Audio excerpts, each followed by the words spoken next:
নমস্কার বন্ধুরা, আজকে গোসাবায় যাচ্ছি। আপনারা অনেকেই আছেন যারা গোসাবায় আসেন এবং সুন্দরবন ঘুরতে যান। আর সুন্দরবন ঘুরতে গেলে আপনাকে গোসাবার বাজারে যেতেই হবে। যদি বলেন না যাব না, তাহলে সম্ভব না। কেননা আপনাকে বোট ফার্স্টে বাজারঘাট যে জায়গাটায় করে, তারা কিন্তু গোসাবার বাজারেই বাজারঘাটটা করে। আমি যেহেতু বিরাজনগরে আছি, এই পাশ থেকে ওপারে যাব, একটু সময় লাগবে। যে আপনাদের গোসাবা বাজারে মাছ বাজারটা দেখাবো। কেননা যারা যে সমস্ত পর্যটকরা আমাদের গোসাবা সুন্দরবন আসেন, তাদের কিন্তু মাছটাই গোসাবার বাজার থেকেই যায় বেশিরভাগটাই। যাই হোক, এবার মোটামুটি আমরা গোসাবার চারিদিকটা ঘুরিয়ে দেখালাম। যেখানটায় দেখতেই পাচ্ছেন যে গোসাবাটা চারিদিকে নদী, এটা একটা দ্বীপ। আর সকালবেলার দৃশ্য যেটা, ঠান্ডা ওয়েদার, যেহেতু একটা কুয়াশা ভাব। দেখুন কত সুন্দর একটা ওয়েদার, চারিদিকে জল, তার মাঝখানে দ্বীপ। আর এটা অনুকূল আশ্রম, শ্রী শ্রী ঠাকুর অনুকূল ঠাকুরের আশ্রম, যেখানে অনেক পর্যটকরাই আসেন। আর বিশেষ করে মেলার সময় তো কোনো গল্পই নেই, প্রচুর লোকের সমাগম ঠাকুরের দর্শনে, পুজো দেওয়ার জন্য। যাই হোক, আমরা এখন বাজারে ঢুকছি।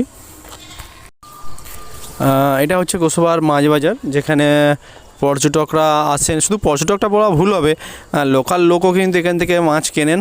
টোটাল যে সমস্ত আমাদের জেলে দাদারা থাকে বা যারা মাছ বেচাকেনাও করে, যে সমস্ত দাদা ভাইরা, তারা সবাই এখানে এসে মাছ মোটামুটি তোলে বাজারে। আর এখানে মাছের দামটা যে আহামরি খুব তাও নয়, যথেষ্ট পরিমাণে ভালো। এবং এখান থেকে মাছ কিনে যে সমস্ত ট্যুরিস্ট বোটগুলো আসে, তারা কিন্তু এখান থেকে মাছটা নিয়েই ওঠে। শুধু মাছ বলবো না, এখান থেকে বাজারঘাটও গোসাবার টোটাল বাজার থেকেও বাজারগুলো করে। মোটামুটি এখানে আপনারা যতটা পারবেন মিষ্টি মাছ বা নোনা মাছ পাবেন। যদি এটা গণের সময় হয়, মানে যে টাইমটা আর কি অমাবস্যা পূর্ণিমা, এই টাইমটায় মাছটা বেশি পাওয়া যায়, নোনা মাছটা। এবং এখান থেকে মাছের পরিমাণটা হিউজ পরিমাণে আসে। আর এখানের মাছগুলো দেখতেই পাচ্ছেন, চিংড়ি থেকে আপনি আমুদি থেকে শুরু করে ট্যাংরা থেকে শুরু করে যে নোনা ট্যাংরাগুলো হয়, এগুলো আপনি এখান থেকে ভালোভাবেই পাবেন। এবং ছোটো ছোটো পার্শে কানমাগুর, আমুদি তো বললাম। এছাড়াও যে ওই লোটে মাছ যেটাকে বলা হয়, আমরা যেটা বলি নিয়েড়ে মাছ, ঠিক আছে, এই মাছগুলো এখান থেকে পাওয়া যায়। তেলাপিয়া, পোনা তো আছেই, এই মাছগুলো পাওয়া যায়। মোটামুটি এখানে খুব একটা যে মাছ পাবেন না এমনটা নয়, গণের সময় বেশি পাওয়া যায়। বিশেষ করে বললাম যেটা অমাবস্যা পূর্ণিমাতে, এই গণগুলোই ভালো, বেশি মাছ পাওয়া যায়, নোনা মাছটা। এক্ষেত্রে আপনাদের অসুবিধা কিছু নেই, তবে মাছটা ভালো পাবেনই। এবং এছাড়া এখানে আপনারা সবজি বাজার তো করতেই পারেন, বললাম। এখানে কিছু ঘোরার জায়গাও আছে, যেখানে রবীন্দ্র বাংলো আছে। এই বাংলোতে আপনারা ঘুরতে পারবেন, ঠিক আছে। এই বাংলো দেখার জন্য অনেক লোক আসে, রবীন্দ্র বাংলো। দুটো বাংলো আছে গোসাবায়, স্যাডেনেল হ্যামিল্টন যেখানে ছিলেন, সেই বাংলোগুলোর মধ্যে আছে, সেগুলো ঘুরতে পারবেন। যাই হোক, আমি যেহেতু মাছ বাজারের বিষয়ে বলছিলাম, মাছ বাজারে মোটামুটি এখানে ভালো লোক আসে মাছগুলো কেনার জন্যেও। এবং লোকাল গোসাবাটা যেহেতু বড় একটা দ্বীপ, এর চতুর্দিকে মানে বিভিন্ন দ্বীপ আছে।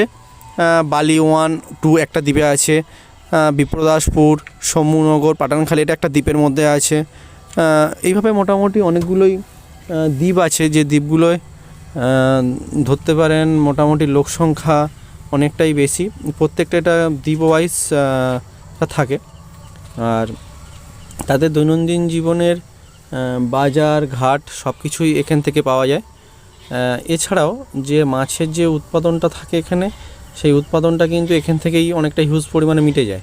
এছাড়াও লোকাল পুকুর যেগুলো থাকে, সেগুলো থেকে মাছগুলো তুলে আমদানি করা হয়, বাজারজাত করা হয়। বাজারজাত থেকে এখান থেকে বিভিন্ন এক্সপোর্ট করা হয় পর্যটকদের ক্ষেত্রে।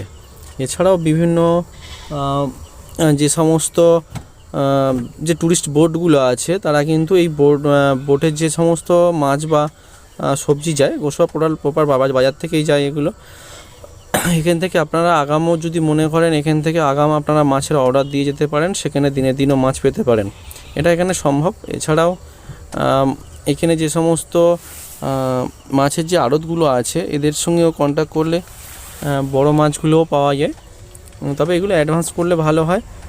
দিনের দিন আসলেও পাওয়া যায় না তা নয়, পাওয়া যায়, কিন্তু একটু হয়তো নাও থাকতে পারে।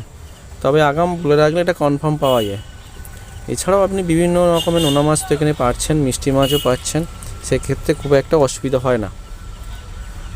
এছাড়াও যারা মনে করবেন যে কিছু মাছ নিয়ে রেখে দিয়ে আপনারা করতে পারেন। তবে এগুলো সব মাছ যে টাটকা এমনটাও বলা মুশকিল, কিছু কিছু মাছ থাকে বরফজাত দেওয়া, সেক্ষেত্রে আপনাকে দেখে নিতে হবে। তবে খুব যে খারাপ মাছ পাওয়া যায় তা নয়, এখানে লোকাল সার্ভিস মাছটা আপনি কারেন্ট মাছটাই পেয়ে যাবেন। বেশিরভাগ মাছই আপনাকে কেটে দেওয়া হয়, সেক্ষেত্রে এটা আপনারই সুবিধা। এইভাবে মোটামুটি চলে যায়। মোটামুটি এখানে মাছগুলো এনারা কেটেও দেন বেশ ভালো সুন্দরভাবেই। যদি আপনি বলেন মাছ কেটে দিতে, তা আপনাকে মাছ কেটেও দেবে, এক্ষেত্রে কোনো সমস্যা নেই। তবে মাছগুলো যে কেটে মেটে দেবে তার জন্য কোনো এরা এক্সট্রা টাকা নেয় না। আপনি যেখান থেকে মাছ কিনবেন সেখান থেকেই আপনাকে মাছ কেটে দেবে, এর জন্য কোনো আলাদাভাবে টাকা পে করতে হবে না। তবে আপনাকে দেখে নিতে হবে যে আপনি যে মাছটা দিয়েছেন কাটতে সেটা আপনাকে দিচ্ছে কিনা। তবে এটুকুনি বলতে পারি, গোসাবার মতো মার্কেটে এখনও পর্যন্ত এরকম কোনো আওয়াজ ওঠেনি যে মাছ চেঞ্জ হয়েছে বা মাছে কোনো সমস্যা হয়েছে। এদিক থেকে খুব ভালো পরিষেবা গোসাবা বাজার থেকে আপনি পাবেন। এবং শুধু ভালো পরিষেবা বলবো না, এখানকার দাদাভাইরা যারা মাছ ব্যবসা বা কেনাকাটা করেন খুব তা এক্ষেত্রে এটা খুব ভালো। এবং মাছ কাটেও খুব সুন্দরভাবে। আমরাও নিজেরা যখন বাজারে গেছিলাম, এই যে মাছটা আমরা নিচ্ছি দেখুন, পায়রাতলি মাছটা, দাদারা সত্যি খুব পরিশ্রম করছিল এবং দেখছিলাম খুব সুন্দরভাবে পরিষ্কার করে কেটে আমাদেরকে মাছগুলো দিলেন। তা আমার খুব নিজেরই ভালো লাগলো যে এত সুন্দর পরিষেবা। যাই হোক, মোটামুটি মাছ এখানে, তবে পায়রাতলি আমরা যেটা নিয়েছিলাম এটা মাছের দাম যে তো যাই হোক, মোটামুটি আমরা এখান থেকে মাছ নিলাম, নিয়ে এখন আমাদের বাড়ি যেতে হবে আর কি। এখান থেকে মাছ টাছ কিনে নিয়ে আমরা বাড়ি যাব। তার আগে বাজারটা আপনাদেরকে একটু ঘুরে দেখাই, যেখানে কীরকম ধরনের মাছ পেতে পারেন। ইন চাপড়া চিংড়ি আপনি তো পাবেনই, পোনা, রুই, কাতলা এগুলো পাবেন। আপনি যদি বড় রুই মাছও চান সেটাও পাবেন। এখানে মাছের আপনার খামতিটা খুব একটা হবে না। তবে মোচাটা আপনি সবসময় অ্যাভেলেবেল পাবেন না। মোচা বা গলদা চিংড়ি যেটা বলে আর কি, সেটাকে নিতে গেলে সবসময় পাওয়া যায় না। আপনাকে হয় আগাম অর্ডার দিতে হবে, না হলে আপনি দিনের দিন যদি এসে পান তাহলে ভাবতে হবে আপনার কপাল ভালো, কারণ সবাই সবসময় এখানে গলদা চিংড়িটা তোলে না। এগুলো সাধারণত চাষিরা আনলে তবে এখানে অ্যাভেলেবেল পাওয়া যায় গলদা চিংড়িটা। যাই হোক, তবে আপনি এখানে মিষ্টি মাছ, নোনা মাছটা পাচ্ছেনই। সব রকম মাছ যে পাবেন তাও নয়, কিছু কিছু মাছ আপনি পাবেন না, যেহেতু এটা আমাদের নদীমাতৃক দেশ। ওই নদীর ধারে যে সমস্ত আমাদের জালে যে বড় বড় মাছগুলো হয়, সেই মাছগুলোই বড় মাছগুলো এখানে তুলে আনা হয়, সেইভাবে হয়তো বিক্রি হয়। আমার যতদূর ধারণা জানা সেইভাবেই বললাম আর কি। যাই হোক, এবং এখানকার জীবিকা অনেকটাই এরকম মাছের উপরে, কৃষিকাজের উপরে সেটা হয়ে থাকে, এদের সেখানে